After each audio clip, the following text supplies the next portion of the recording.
अस्सलामुअलैकुम। आज हम फ़िज़िक्स का चैप्टर नंबर 1 न्यू सिलेबस के न्यूमेरिकल स्टार्ट करेंगे और स्मार्ट सिलेबस वाले से न्यूमेरिकल करेंगे। तो हमारे स्मार्ट सिलेबस में जो एक्सक्लूड न्यूमेरिकल हैं वो 2 वाला है, 5th वाला, 7 वाला और 9 वाला। ये हम न्यूमेरिकल नहीं करेंगे। सिर्फ इस दफ़ा जो 2026 में इंक्लूड है सिर्फ वो न्यूमेरिकल करेंगे।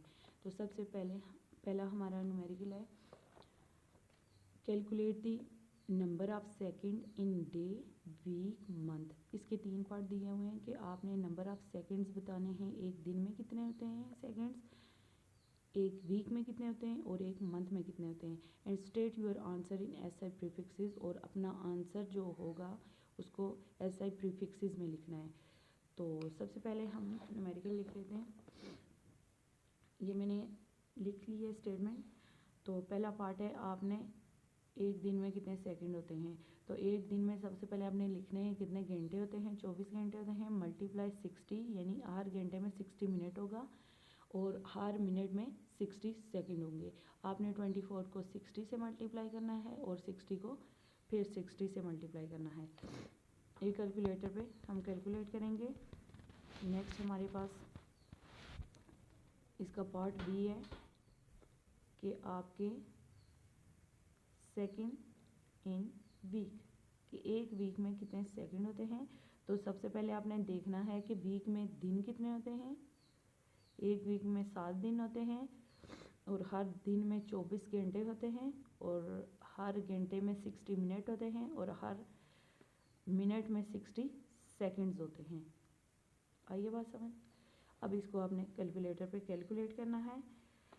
नंबर सी वाला है हमारे पास मंथ, सेकंड इन मंथ, कि एक मंथ में कितने सेकंड होते हैं।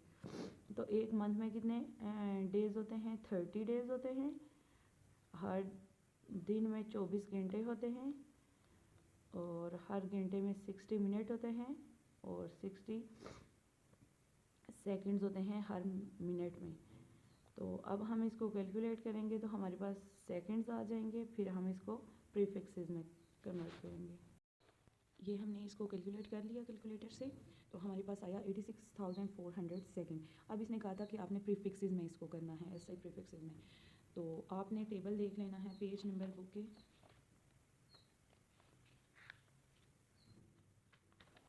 ये आपको प्रीफिक्सेस का टेबल दिया हुआ है, ये पेज नंबर है 10। तो आपने इसको एक दफ़ा देख लेना है। अब हमारे पास 86,086.4 अगर करूँगी तो 10 की पावर में इसको 3 लिख सकती हूँ। 10 की पावर 3 का मतलब क्या है कि मैंने यहाँ पे पॉइंट लगाया और पॉइंट के बाद 3 डिजिट आ रहे हैं तो 10 की पावर मैंने 3 दे दी है सेकंड। अब 10 की पावर 3 का क्या मतलब है, 86.4। 10 की पावर 3 हमारे पास 1000 के इक्वल होती है और 1000 को हम के लिखते हैं, यानी किलो, और सेकंड साथ इसी तरह लिख दिया है। ठीक है, आपने ये किलो सेकंड में कन्वर्ट करना था, ये देखें। नेक्स्ट हमारा इसी तरह दिया हुआ है 0.8 मल्टीप्लाई 10 की पावर। अब पॉइंट के बाद हमारे 1 2 3 डिजिट्स आ रहे हैं, आपने माइनस का 3 नहीं लिख देना, ये पॉजिटिव वैल्यू है। सेकंड इज इक्वल टू, अब इसकी जगह भी हम के लिख देंगे। 10 की पावर 3 हमारे पास 1000 के इक्वल होती है ना, 604.8 किलो सेकंड्स। नेक्स्ट हमारे पास, अब देखिए ये इतनी बड़ी वैल्यू है तो इसको किलो में हम कन्वर्ट नहीं करेंगे, इसको किसी और प्रीफिक्सेस में कन्वर्ट करेंगे। 6 वैल्यूज़ आ रही हैं तो आप इसको मेगा में कर दें। अब देखिए पॉइंट के बाद जो ज़ीरो नॉन ज़ीरो डिजिट है वो आपने लाजमी लिखने हैं। ज़ीरो वाले बेशक ना लिखें, नॉन ज़ीरो वाले आपने लाजमी लिखने 1 2 3 4 5 6। 10 की पावर 6 हम कर देंगे और 10 की पावर 6 आपके पास किसके इक्वल होती है, मेगा के। 10 की पावर 6 हमारे पास मेगा के इक्वल होती है, मेगा सेकंड्स। समझ आ गई है ये पहला। नेक्स्ट हम करेंगे 1.3। 1.3 में हमें दिया हुआ है solve the following addition and subtraction, state your answer in scientific notation. यानी कि आपने प्लस वाली इक्वेशन और प्लस और माइनस वाले ये सॉल्व करना है दोनों पार्ट्स, और इसको साइंटिफिक नोटेशन में रिप्रेजेंट करना है। पार्ट ए है हमारे पास 4 मल्टीप्लाई 10 रेज़ पावर -4 kg, और इसके साथ हमें प्लस करना है 3 मल्टीप्लाई 10 रेज पावर -5 kg। आपने पहले दानों के यूनिट्स देखने हैं, सेम है। अब देखें हमारे पास सेम है लेकिन पावर्स डिफरेंट है, हमने पावर्स सेम करनी है इनकी। अब इसका क्या मतलब है, 10 raise power 4, 4 multiply 10 raise power -4, इसका मतलब है कि आपको 0.004 दिया हुआ है, तो आपने इसको ये 4 दिया हुआ है और ये इसी तरह 5 दी हुई है पावर यहाँ पे, मतलब कि एक डिजिट और यहाँ पे 5 आ जाएगा। तो हम इसको एक अगर बढ़ा के लिखते हैं दानों की पावर सेम हो जाएंगी। देखें 4 मल्टीप्लाई 10 की रेज पावर -4 kg, और इसको अगर मैं कर दूँ 0.3 मल्टीप्लाई 10 रेज पावर, अब यहाँ पे मैंने 0 पॉइंट लिख दिया है, पॉइंट में वैल्यू कन्वर्ट कर दी, तो यहाँ से एक माइनस हो जाएगा, मतलब -5 था ना, तो यहाँ से एक ख़त्म हो जाएगा, +1 कर देंगे इसको kg। तो 4 multiply 10 raise power -4 kg plus 0.3 10 raise power -5 plus 1 10 raise power हमारे पास -4 आ जाएगी। अब दानों की 10 रेज पावर एक जैसी हो गई हैं, तो आपने इनको प्लस कर देना है। 4 प्लस 0.3 करेंगे, कैलकुलेटर पे कैलकुलेट कर लें, 4.3 आ जाएगा, और 10 रेज पावर दानों के साथ हमारे पास -4 दी हुई है, आप इसी तरह लिख दें, किलोग्राम साथ इसका यूनिट। नेक्स्ट हमारे पास दिया हुआ है 5.4 multiply 10 raise power 6 metre -3.2 10 raise power -5 metre. तो अब हमें इनकी भी पावर देखने हैं, यूनिट सेम दिए हुए हैं, हमने इनकी पावर को सेम करना है। 5.4,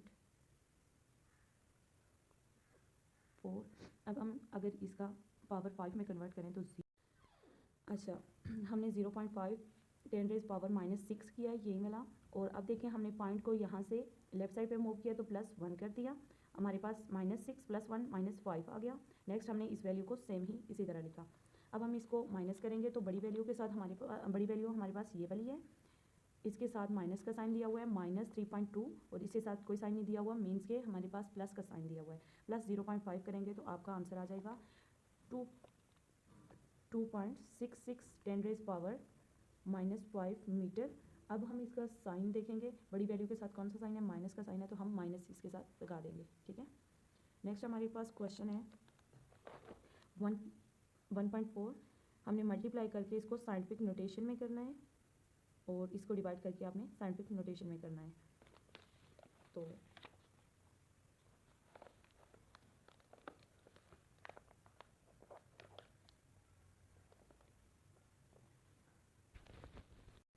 हमारे पास मल्टीप्लिकेशन का थोड़ा मेथड अलग है, इसको हम 5 multiply 10 raise power -4 metre multiply 3 multiply 10 raise power -2 metre, हमारे पास 5 ये वाली दोनों वैल्यूज मल्टीप्लाई होंगी, 5 3 ज़ा 15 मल्टीप्लाई 10 की पावर -4 -2 और मीटर, दोनों को एक ही 10 की पावर बना देंगे। -4 ये माइनस नहीं है, +4 है, +4 -2, तो हमारे पास क्या आएगा, 10 की पावर +4 10 की पावर 2 मीटर आ जाएगा, ठीक है। अब इसको आप मज़ीद भी आगे साइंटिफिक नोटेशन में कन्वर्ट करने के लिए आपने इसको पॉइंट में करना है। तो हम अगर यहाँ पे पॉइंट है ना, मतलब कि डेसिमल हमारा पॉइंट यहाँ पे है, इसको यहाँ पे ले जाएंगे, 1.5 मल्टीप्लाई 10 रेज पावर 3 आ जाएगा, 2 की जगह यहाँ पे 3, क्योंकि पॉइंट हमने इस साइड पे मूव किया है। अगर पॉइंट हम इस साइड पे मूव करेंगे तो हमारे पास पावर में +1 होगा, अगर एक डिजिट इस साइड पे मूव करेंगे तो -1 होगा। नेक्स्ट हमारे पास नेक्स्ट क्वेश्चन है हमारे पास 6 मल्टीप्लाई 10 रेज पावर 8 किलोग्राम और 3 multiply 10 raise power 4 metre cube. अब आपको मैंने क्वेश्चन नंबर 2 में बताया था कि आपने यूनिट सबसे पहले देखने हैं, तो अगर डिवाइड में आप कर रहे हैं या मल्टीप्लिकेशन में कर रहे हैं तो आपको डिफरेंट यूनिट दिए हुए हैं, तो कोई मसला नहीं है, आपने इसी तरह ही सॉल्व करना है। तो हमारे पास वैल्यूज़ हैं 6 multiply 10 raise power 8 kg, 3 multiply 10 raise power 4 metre cube. तो 3 1 3 3 2 6, हमारे पास क्या वैल्यू आ गई है, 2 मल्टीप्लाई 10 रेज पावर 8। अब इस 10 रेज पावर को ऊपर ले जाते हैं तो ये प्लस की थी ऊपर जाके माइनस की हो जाएगी, और केजी हमारे पास इसी तरह, और मीटर क्यूब हमारे पास माइनस का हो जाएगा, और नीचे हमारे पास 1 बच गया। नीचे 1 मतलब कि 1 से डिवाइड हो रहा है, तो कोई भी चीज़ 1 से डिवाइड हो या मल्टीप्लाई हो, आंसर हमारा सेम हो जाता है। 2 × 10⁻⁴ किलोग्राम मीटर पर क्यूब। देखिए अब इसको हमने साइंटिफिक नोटेशन में कन्वर्ट करना है। तो साइंटिफिक नोटेशन का क्या मतलब है कि आपने पॉइंट लगा के कोई वैल्यू कन्वर्ट कर देनी है।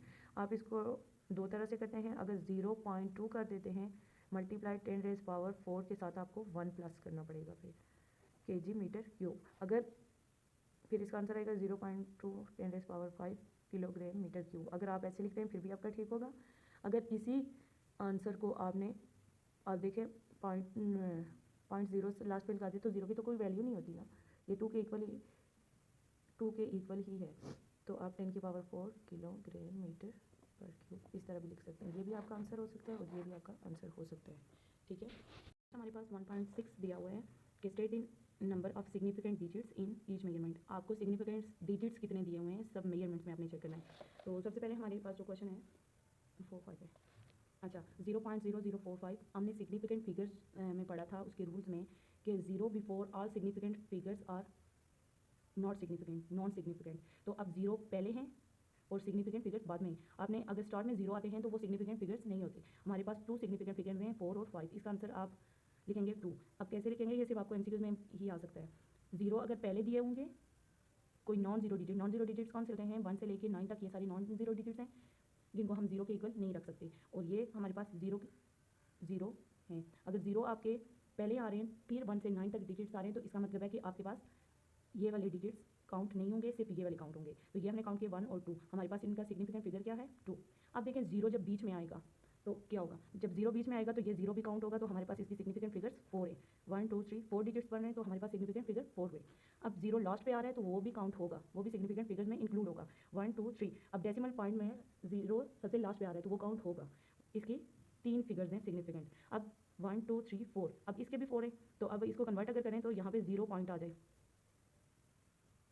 सॉरी यहाँ पे एक और 0 आ जाए कन्वर्ट करेंगे तो फिर अगर डबल 0 आएगा तो ये सिंगल 0 ही हमारे पास इंक्लूड होगा। तो हमारे पास फिर भी 4 डिजिट होंगे 1 2 3 4। तो इसकी भी सिग्निफिकेंट फिगर 4 ही है। ठीक है, सिग्निफिकेंट फिगर्स आपने कैसे फाइंड करनी है, जैसे कि आपका 0 आ रहा है स्टार्ट में फिर 1 से लेके कोई 9 डिजिट्स तक आ रहे हैं नंबर, तो आपने 0 स्टार्ट वाले काउंट नहीं करने, 1 और 2 दूसरे डिजिट्स काउंट करने हैं। स्टार्ट में अगर 0 आ रहा है तब का ये रूल है। डेसिमल पॉइंट में स्टार्ट में आपका 0 आ रहा है तो आप 0 को काउंट नहीं करेंगे, बाकी जितने भी नंबर होंगे आप काउंट करके लिख देंगे कि इतने हमारे पास सिग्निफिकेंट फिगर्स है। हमारे पास 4 और 5 दो नंबर हैं तो हमने लिखा 2 सिग्निफिकेंट फिगर है। अब हमारे पास 0 जब बीच में आएगा तो वो काउंट होगा 1 2 3 एंड 4। ये हमारे पास 4 सिग्निफिकेंट फिगर है 1 2 3। लास्ट पे आएगा तभी काउंट होगा, मतलब कि हमारे पास इस वैल्यू में 3 सिग्निफिकेंट फिगर है और यहाँ पे हमारे पास 4 सिग्निफिकेंट फिगर है 1 2 3 4। अगर हम 10⁻⁴ खत्म करके यहाँ पे 0 लगाएंगे तो लास्ट पे 2 0 आ जाएंगे ना, तो उनमें से एक 0 काउंट होगा तभी आपके पास 4 ही बनेंगे। ठीक है, ये क्वेश्चन सिर्फ आपको एमसीक्यूज में आ सकता है, सॉल्व करने के लिए नहीं आएगा, शॉर्ट क्वेश्चन और लॉन्ग क्वेश्चन के लिए नहीं है। अच्छा 1.8 दिया हुआ है हमने इसको भी प्रीफिक्सेस में करना है तो हमें हमारा यूनिट भी चेंज हो जाएगा इस क्वेश्चन पे। अब हम अगर 0 को स्टार्ट में ले आते हैं, एक पॉइंट और बढ़ा देते हैं, मल्टीप्लाई 10⁻⁴ -1 हो जाएगा और सेंटीमीटर तो हमारे पास आएगा 0.5 और 10⁻3। तो 10⁻3 हमने देखा था कि हमारे पास किसके इक्वल है, किलो के, तो 0.5 सेंटी की जगह आ जाएगा किलोमीटर। नेक्स्ट हमारे पास ग्राम में दिया हुआ है तो हम इसको कोई किसी भी प्रीफिक्सेस में कन्वर्ट कर सकते हैं, लेकिन होना प्रीफिक्सेस में चाहिए, मतलब 10⁻3 भी लिख सकते हैं आप, 6 भी लिख सकते हैं, इस तरह माइनस में भी लिख सकते हैं। तो जब जो आपको इजी ज़्यादा लगे उसमें कन्वर्ट कर सकते हैं। 58.0 भी हम इसको मल्टीप्लाई 10⁻, हमारे पास अब आ जाएगा 2 पॉइंट, हम इस साइड पे लेके जाएंगे +1 हो जाएगा। तो हमारे पास आएगा 58 मल्टीप्लाई 10⁻3 ग्राम, 10⁻3 58 किलोग्राम हमारे पास बनेगा। नेक्स्ट हमारे पास दिया हुआ है 45 मल्टीप्लाई 10⁻4 सेकेंड। 45 को हम 4.5 मल्टीप्लाई 10⁻⁻4 तो -1 सेकेंड, और 4.5 इज इक्वल टू मल्टीप्लाई 10⁻5। 10⁻5 मैंने आपको प्रीफिक्सेस वाला टेबल दिखाया था, वो स्मॉल m के इक्वल होता है, सेकेंड m और सेकेंड। नेक्स्ट हमें 1.10 दिया हुआ है, density of mercury 13.6 gram centimetre पर cube into kilogram centimetre metre पर क्यूब में कन्वर्ट करना है हमने। तो 13.6 ग्राम सेंटीमीटर पर क्यूब मल्टीप्लाई, हमने किलो से मल्टीप्लाई करना है तो 10⁻³ से मल्टीप्लाई करेंगे, तो हमारे पास आ जाएगा 13.6 ग्राम सेंटीमीटर पर क्यूब और किलो। अब हम इसको यहाँ पे सेंटी को ख़त्म करने के लिए हमें एक और पॉइंट, एक 10⁻1 हमें चाहिए ताकि हमारे पास 4 हो तो फिर सेंटी भी ख़त्म हो जाएगा। सेंटी को ख़त्म करने के लिए तो हम यहाँ पे पॉइंट को ले आएंगे, 6 ग्राम इसी तरह आ जाएगा और सेंटी ख़त्म हो जाएगा अब हमारा, क्योंकि हमने पॉइंट यहाँ ले आए हैं।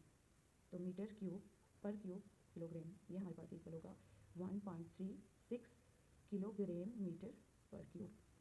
ये हमारे चैप्टर नंबर 1 के न्यूमेरिकल कंप्लीट हुए हैं स्मार्ट सिलेबस के अकॉर्डिंग।